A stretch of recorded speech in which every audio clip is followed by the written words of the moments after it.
Night என்னங்க சாப்பிட்றீங்க? உன் விருப்பத்துக்கு சமமான என்ன வேணாம் நான் சொல்ல போகிறேன்.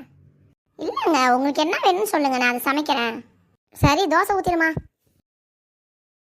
மதியம் தான் மாவு அரைச்சேன், இன்னும் புளிச்சிருக்காதுங்க. சரி, கோதுமை மாவு இருந்தால் சப்பாத்தி சுட்டுடு. சப்பாத்திக்கு குருமா வைக்கணும், குருமா வைக்கணும்னா டைம் ஆகுமே. ஒன்று பண்ணு, பேசாமல் கஞ்சி காய்ச்சிடு. கஞ்சி எனக்கு உல வைக்க தெரியாதே, வடிக்கிறப்ப சாய்ச்சிடுவேனே. நீங்கள் வடித்து தந்துடுறீங்களா? நீ என்ன சமைச்சாலும் நான் சாப்பிடுவேன். உனக்கு என்ன வேணுமோ அதை சமைச்சிடேன். இல்லைங்க, உங்களுக்கு என்ன பிடிக்குமோ அதை சொல்லுங்கள், நான் சமைச்சு தரேன். பேசாமல் பால் சேமியா செஞ்சிட்டா? நல்ல ஐடியா, கம்முன்னு அதே செஞ்சிடு. சரி, அப்போ போய் கடையில் போயிட்டு பாலும் சேமியாவும் வாங்கிட்டு வந்துடுங்க. இல்லாதது ஏமா சமைக்கிறா, இருக்கிறத வச்சு ஏதாவது செய்ய. எங்க ஒன்று பண்ண, பேசாமல் கடையிலே வாங்கிக்கலாமே. கம்முன்னு அதை பண்ணிவிடு. எங்கள் கடையில் வாங்கினா காசு நிறையா ஆகும். மாதம் 15 நாள் நம்ம கடையில் தான் வாங்கி திங்கிறோம். என்ன பண்ணுறது? நீ ஏதாவது சமைச்சிடமா? சரி, பேசாமல் தோசை ஊற்றிட்டா? ஏம்மா, இதை தானே நான் முதல்ல சொன்னேன்.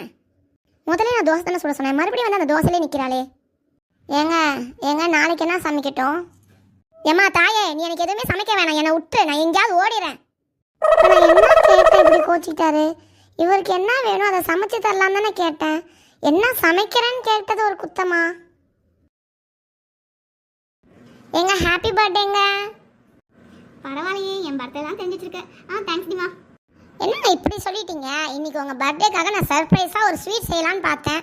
அதை நான் இப்போ ஓப்பனாக சொல்கிறேன். பாயசம் செய்யலாமாங்க? நீ எது செஞ்சாலும் விஷமாக தான் இருக்கும், அதில் பாயசம் வேறு செய்கிறேங்கிற. அது பாயசமாக இல்லாமல் இருந்தால் எனக்கு சந்தோஷம். சரி டிமா, செய். எங்கள் கடைக்கு போயிட்டு வேகமாக ஜவ்வரிசி 100 கிராம் வாங்கிட்டு வந்துடுங்க.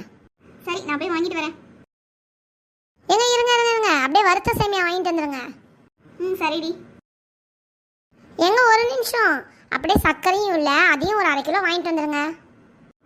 சரி, வாங்கிட்டு வந்து தொலைகிறேன். மறந்தே போயிட்டேன், முந்திரி திராட்சையும் அப்படியே வாங்கிட்டு வந்துடுங்க. ஏண்டி, ஒரு பாயசத்துக்கு என்னென்ன வேணும் தெரியாதா? சும்மா நான் சொல்லிட்டு இருக்கேன்.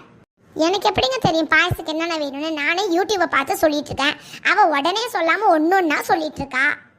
என்னது, யூடியூப் பார்த்து சரியா? விளங்கிடும், இன்னைக்கு எனக்கு பாயசம் கிடைச்ச மாதிரி தான். நான் இங்கே நிற்கிறேன், நீ வீடியோ பார்த்து என்னென்ன வேணும்னு சொல்லு. பிறந்த நாள் அன்னைக்கு இப்படிலாம் கோச்சிக்காதீங்க. என்னென்ன வேணும்னு சொல்லிட்டேன். இதோட பால் ஒரு 1/2 லிட்டர் வாங்கிட்டு வந்தீங்கன்னா முடிஞ்சுது. இந்தாடி, எல்லாம் வாங்கிட்டு வந்துட்டேன், என்ன சரியா இருக்கான்னு பாரு. என்னங்க வறுத்த சேமியா வாங்கிட்டு வந்திருக்கீங்க? நீ தானடி வறுத்த சேமியா வாங்கிட்டு சொன்னேன். அட தெரியாம சொல்லிட்டாங்க, போய் நீட்டு சேமியா வாங்கிட்டாங்க போங்க. எனக்கு பாயசமும் வேணாம், ஒரு மண்ணும் வேணாம், நான் வெளியே போறேன். என் தம்பி ஃபோன் பண்ணியிருந்தான், வர ஞாயிற்றுக்கிழமை அவங்க பசங்களுக்கு மொட்டை அடிக்கிறாங்களா, கோயிலில் வச்சிருக்கான் ஃபங்க்ஷனு, போயிட்டு வந்துடலாம். ஏண்டி, உன் தம்பி உன்னை கூப்பிட்டா நீ போயிட்டு வா, என்னைய அவன் கூப்பிட்டான் நான் வரதுக்கு? எனக்கு சொன்னா என்ன, உங்களுக்கு சொன்னா என்ன, எல்லாம் நம்ம வீடு தானேங்க. ஏண்டி, இதே மாதிரி நான் சொன்னா நீ ஒத்துக்குவியா?